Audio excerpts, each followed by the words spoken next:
નમસ્તે, જય અંબે. નવરાત્રીનો પાવન અવસર આવનારા દિવસોમાં આવી રહ્યો છે. માં અંબાની ભક્તિ અને શક્તિમાં રંગાવા માટે ગુજરાતના સૌ નાગરિકો તૈયાર થઈ ગયા છે.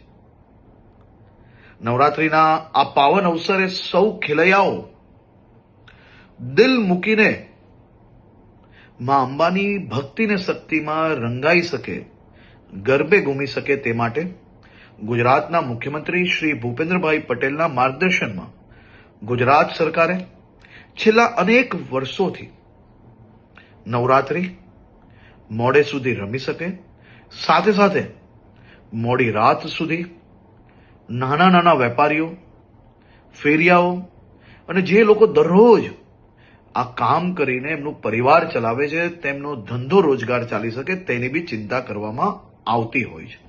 આ વર્ષે બી મુખ્યમંત્રીશ્રીના માર્ગદર્શનમાં આ બધા જ મધ્યમ વર્ગીય વેપારી, નાના વેપારીઓ, દુકાનોવાળા, રેસ્ટોરન્ટવાળા એનો ધંધો ચાલી શકે તે માટે પોલીસને ખાસ સૂચના આપવામાં આવી છે કે 10 દિવસ થોડો લોડ વધારે લઈને બી રાજ્યના સૌ નાગરિકો ઉત્સાહપૂર્વક નવરાત્રી બનાવી શકે તે માટેની ચિંતા કરવામાં આવે.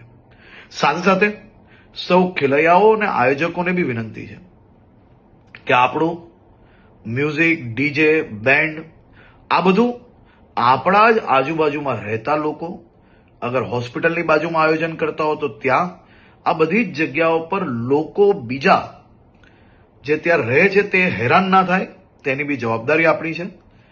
આપણા રાજ્યની અંદર મોડે સુધી ગરબા તમે રમી શકો તે માટે ભૂપેન્દ્રભાઈ પટેલની સરકાર દ્વારા સંપૂર્ણ વ્યવસ્થાઓ કરવામાં આવી છે.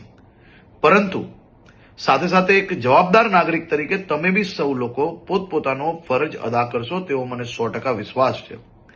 સૌ લોકોને ફરી એકવાર જય અંબે અને આપ સૌ લોકોને નવરાત્રીની ખૂબ ખૂબ શુભકામનાઓ હમણાંથી જ આપું છું. નવરાત્રીમાં દિલ મૂકીને આપ સૌ લોકો માં અંબેની ભક્તિ કરી શકો તેવી આપ લોકોને ખૂબ ખૂબ શુભકામનાઓ.